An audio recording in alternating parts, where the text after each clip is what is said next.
Estudio Hermanas Dorcas. Lunes 12 de mayo de 2025. Tema: respeto de David por el ungido de Jehová, ejemplo digno de imitar. Lección: Primera de Samuel 24, 1 al 7. Introducción. Uno de los ejemplos más destacados en la Biblia es el respeto que David mostró hacia Saúl, a pesar de que este rey lo persiguió y trató de hacerle daño. David, en su corazón, sabía que Saúl había sido ungido por Dios, y por ello nunca levantó su mano contra él, aun cuando tuvo varias oportunidades para hacerlo. Este acto de respeto no solo revela una gran humildad y obediencia hacia Dios, sino también una profunda comprensión de lo que significa honrar la autoridad que él mismo ha puesto en su pueblo. Al reflexionar sobre la vida de David, podemos aprender una valiosa lección. El respeto por el ungido de Jehová no depende de la perfección humana, sino de reconocer la soberanía de Dios en cada situación. Como hijos de Dios, estamos llamados a imitar este respeto, incluso cuando las circunstancias nos desafían a hacer lo contrario. 1. David reconoció que la autoridad es puesta por Dios. David entendió que toda autoridad, incluso la de un rey injusto como Saúl, es establecida por Dios. Aunque Saúl ya no era un líder fiel, David nunca cuestionó la soberanía de Dios al respecto. Para él, el respeto hacia Saúl era un acto de respeto hacia el mismo Dios que lo había ungido. Salmo 105:15. No toquéis a mis ungidos, ni hagáis mal a mis profetas. 2. David evitó vengarse y dejó el juicio en manos de Dios. A pesar de las persecuciones y de las varias ocasiones en las que pudo haber matado a Saúl, David escogió confiar en que Dios haría justicia en su debido tiempo. Este acto demuestra su fe en que Dios controla todos los asuntos y que el vengarse no es parte del corazón de un hombre conforme al corazón de Dios. Primera de Samuel 24:6. Y dijo David a sus hombres: Jehová me guarde de que yo haga tal cosa a mi señor, al ungido de Jehová, que yo extienda mi mano contra él, porque es el ungido de Jehová. 3. David mostró respeto a Saúl aún en su peor momento. David no permitió que las malas acciones de Saúl influyeran en su actitud hacia él.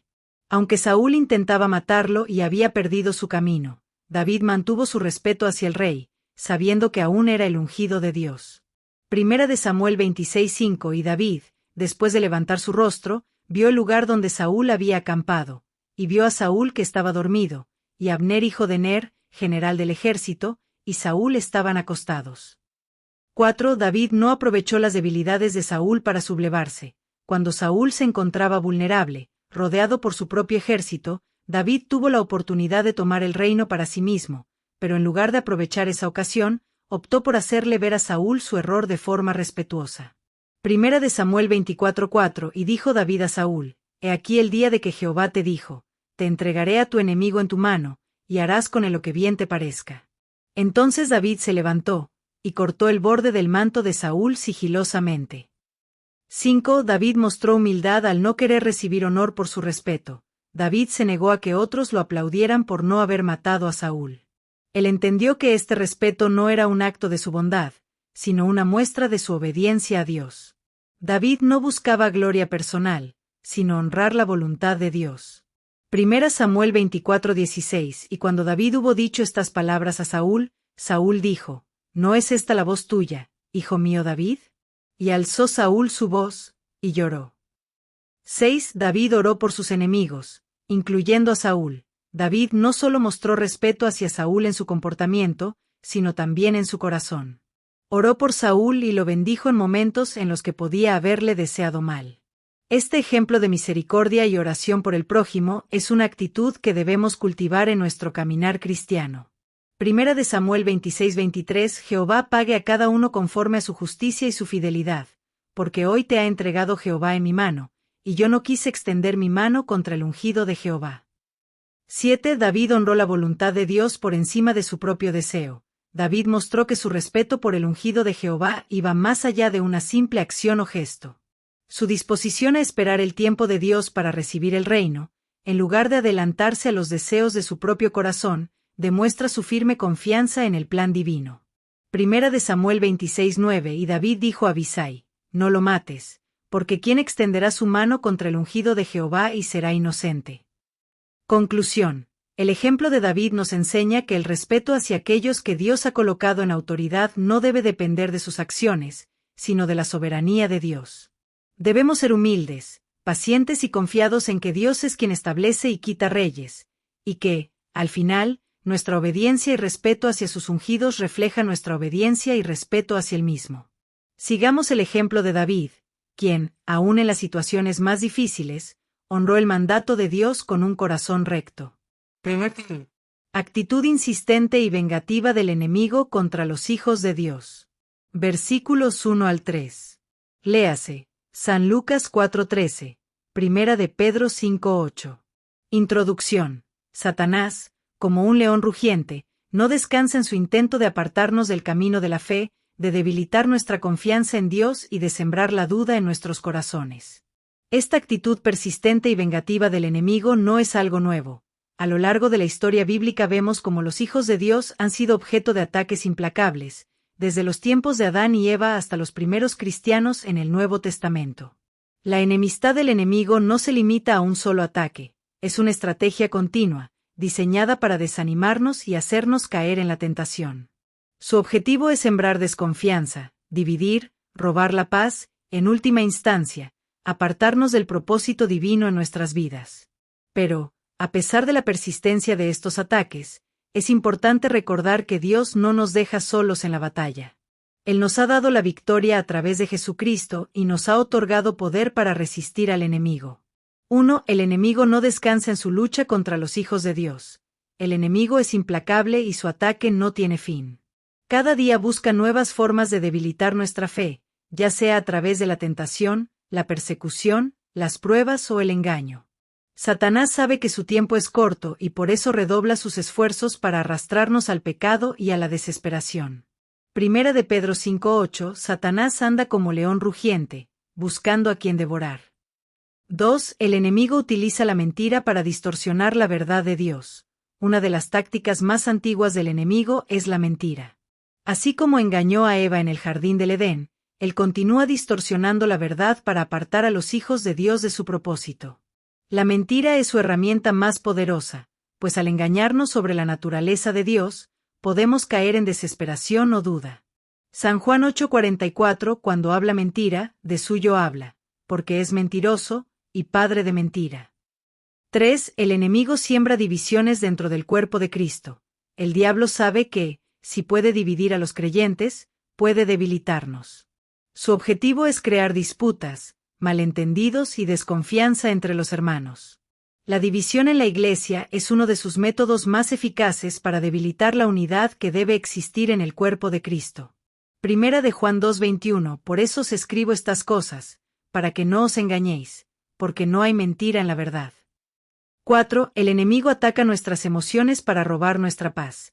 El enemigo busca desestabilizar nuestro corazón y nuestras emociones, sembrando tristeza, ansiedad, miedo y desesperación.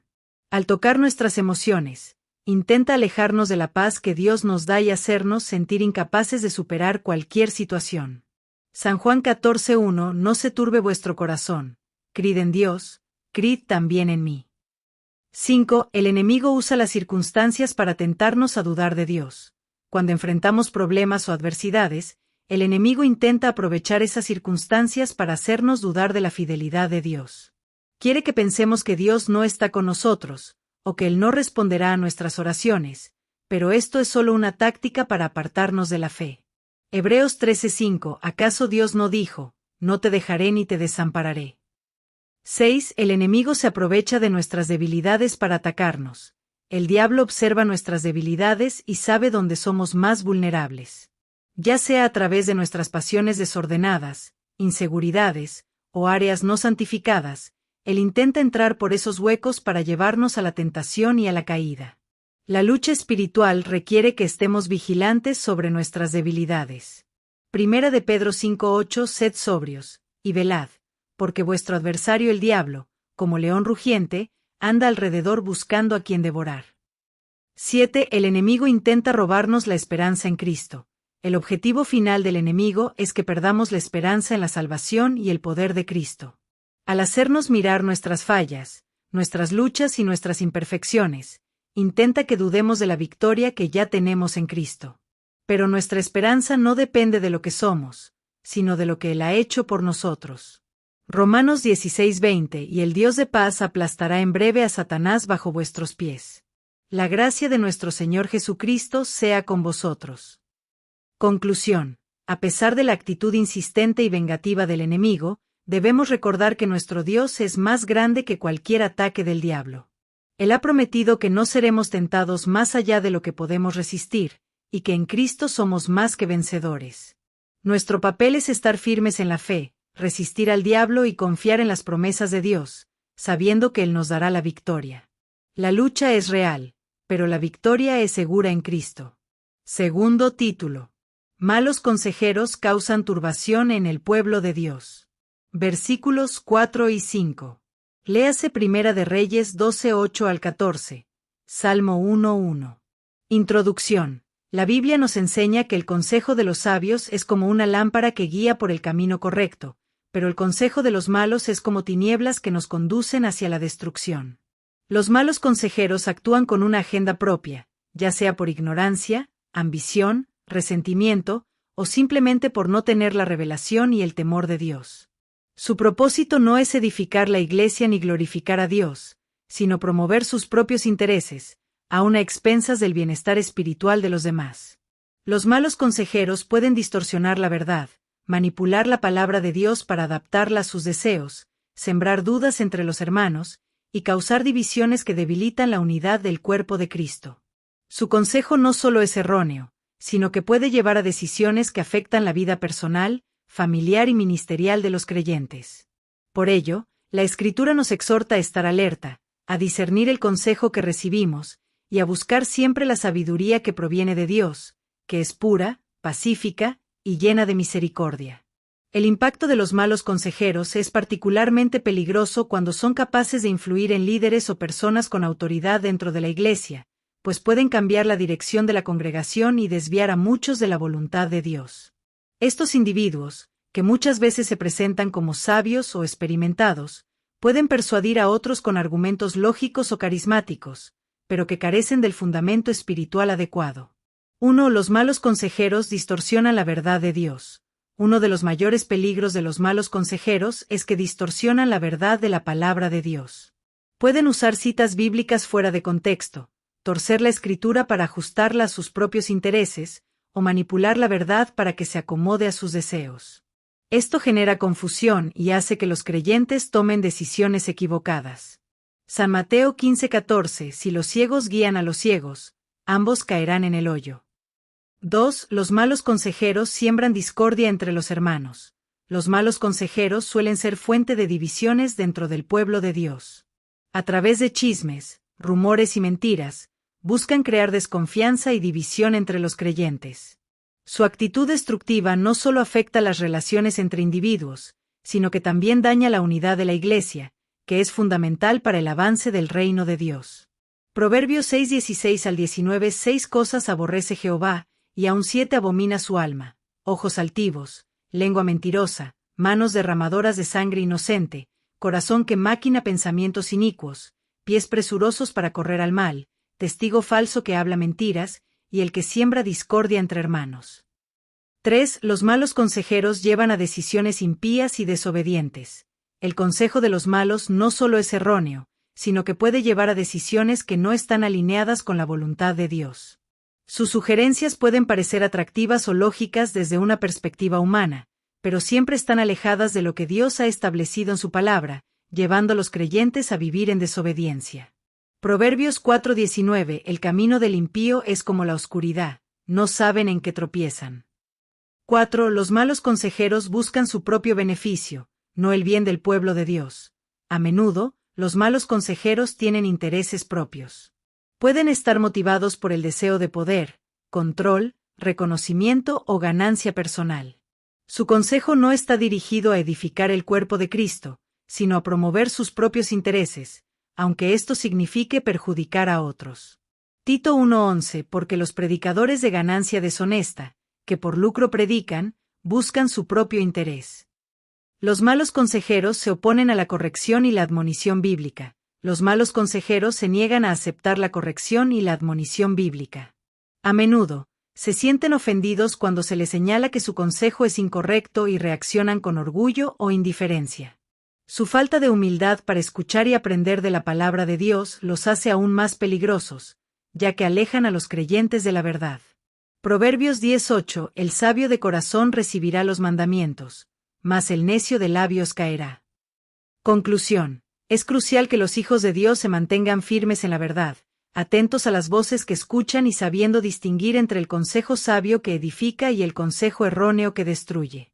La sabiduría que proviene de Dios es el fundamento sobre el cual debemos construir nuestras vidas y decisiones, y al reconocer la peligrosidad de los malos consejeros, debemos buscar siempre aquellos que nos conduzcan al camino recto y a la paz de Cristo. La unidad, el amor y la fidelidad a la palabra de Dios deben ser siempre la guía principal de nuestro caminar cristiano. Tercer título. Actitud de respeto y honra hacia el ungido de Jehová. Versículos 6 y 7. Léase. Salmos 105:15, Romanos 131 al 3. Introducción. El respeto y la honra hacia el ungido de Jehová es un principio fundamental en la vida cristiana que a menudo se pasa por alto en medio de nuestras luchas diarias y desafíos espirituales. A lo largo de las Escrituras, Dios ha establecido autoridades en su pueblo, y ha ordenado que éstas sean respetadas y honradas, no por su mérito humano, sino porque han sido puestas por él mismo. Los ungidos de Jehová, como los líderes espirituales, reyes y profetas en el Antiguo Testamento, tienen un propósito divino y una responsabilidad sagrada ante Dios y su pueblo. El concepto de ungido en la Biblia se refiere a aquellos que han sido llamados por Dios para cumplir una misión específica. Ya sea un rey como David, un profeta como Samuel, o un líder espiritual en la iglesia actual, todos comparten el hecho de que su autoridad y función provienen de la soberanía de Dios. Por tanto, el respeto hacia ellos no es una cuestión de la perfección o falibilidad de la persona en sí, sino del reconocimiento de que Dios ha permitido que estas personas ocupen ese lugar en su plan divino. Sin embargo, debemos tener en cuenta que este respeto y honra no significa la aceptación ciega de sus acciones, ni la pasividad ante el pecado o los errores. La Biblia también nos enseña que debemos confrontar el mal con amor y verdad, siempre buscando la restauración y la obediencia a Dios. No obstante, el principio general es que, al honrar a los ungidos de Jehová, estamos reconociendo la soberanía de Dios sobre nuestra vida y la de su pueblo.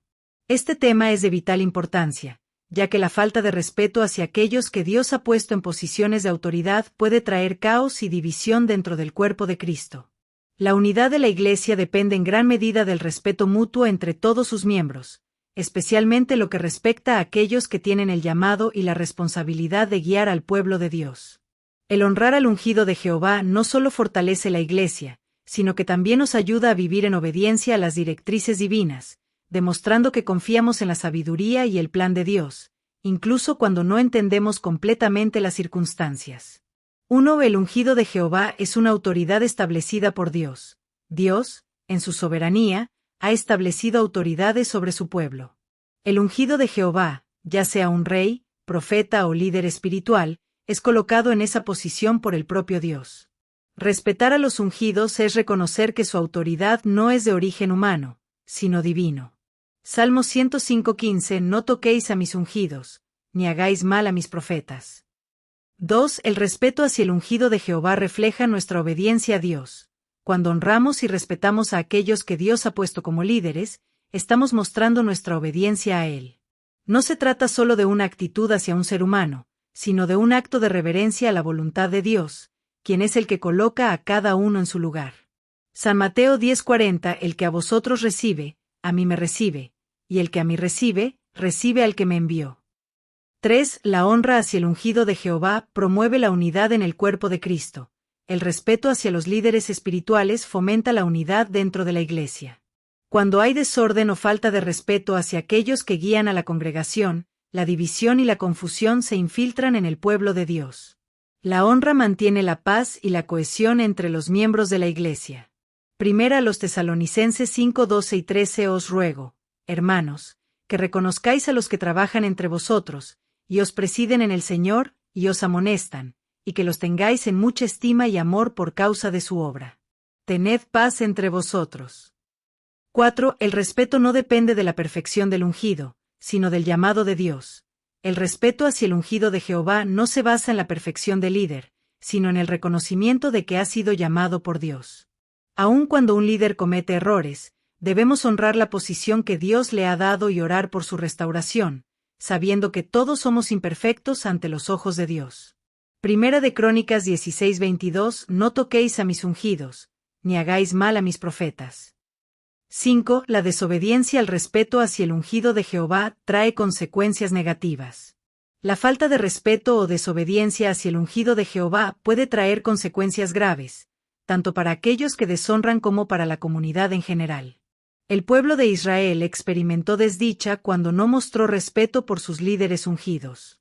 La desobediencia a la autoridad establecida por Dios siempre tiene repercusiones espirituales. San Juan 5:23. Y el que a vosotros recibe, a mí me recibe, y el que me deshonra a mi Padre también deshonra. 6. Honrar al ungido de Jehová refleja un corazón humilde y sumiso a la voluntad de Dios. Honrar al ungido de Jehová es un acto de humildad. Cuando reconocemos la autoridad de los que Dios ha puesto sobre nosotros, mostramos que estamos dispuestos a someternos a su voluntad, sabiendo que Él tiene un propósito divino al colocar a esa persona en nuestra vida. Hebreos 13:17. Someteos a vuestros pastores, y estad en sumisión, porque ellos velan por vuestras almas, como quienes han de dar cuenta, para que lo hagan con alegría y no quejándose, porque esto no os sería provechoso. 7. Honrar al ungido de Jehová es parte del testimonio cristiano ante el mundo.